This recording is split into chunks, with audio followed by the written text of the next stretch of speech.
No, Prisma is not dead, believe it or not. Due to the lack of devlog videos, you may have thought it had been killed in a horrific repository accident, but no, Prisma is very much alive and I am happy to showcase the work I've made on it. As you would have guessed, this episode is all about the levels for the game, so let's yeet ourselves into it. Prisma is made up of 6 main worlds, or as they're called, shades. Each shade is represented by a colour and has one unique mechanic within all of its levels. Throughout this development process, I've made a total of 5 levels for each shade, totaling 30 levels overall. Firstly, to make this whole process more modular, I just set up some prefabs to be able to use across all of the levels, so that if I wanted to change a part of something, I wouldn't have to manually modify it in every single level, rather just do it once and it will update for all of them. Other little things like this aside, I got right into making the levels for the red shade. In this shade, moving enemies are aplenty. They can move between multiple points at a given speed and kills the player if they come in direct contact with them. Because of this, I positioned their paths in a way that the player would have to use timing and movement as the key functionalities to get past them without dying. A lot of this, though, was all experimental, and I developed a workflow by just trying things out and saw what worked.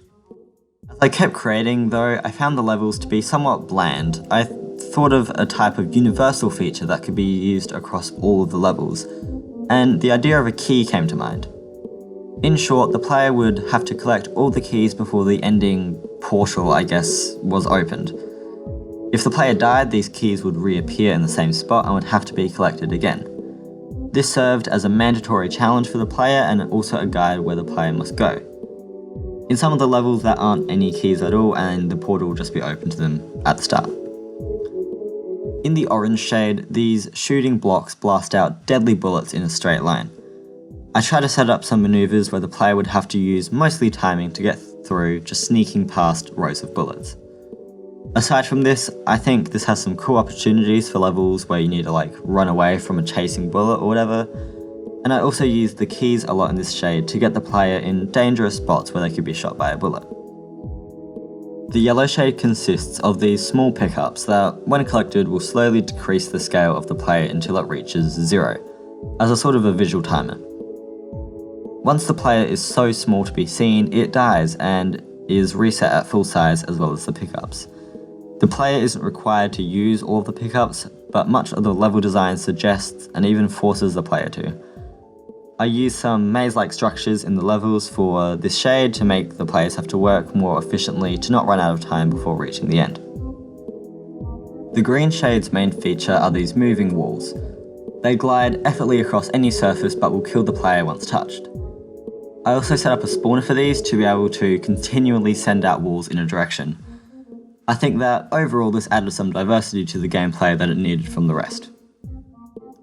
Next up was the blue shade, and this made the player turn invisible once over these areas that were shown by a transparent blue rectangle. Winding paths left the player having to be careful about where they think they are, but they obviously can't see where the player is until they reach the exit of the area or hit a spike and die. Finally, I implemented a new feature into the purple shade actually. Previously, it had a similar mechanic to the blue shade, but instead of the player turning invisible, the spikes on the walls did. Now, the mechanic is very similar to the one in another game of mine, Verto. Every handful of seconds, and yes, it is a set timer now instead of randomized, the movement will be flipped. This will make up go down, left go right, and so on. This swaps usually about every 2 or 3 seconds and can make the player quite confused. Unlike the actual game of Verto, where the time increments between swapping was random, it is now set in stone, predictable for the player to manage. I had a lot of fun with this, but it could also get pretty frustrating.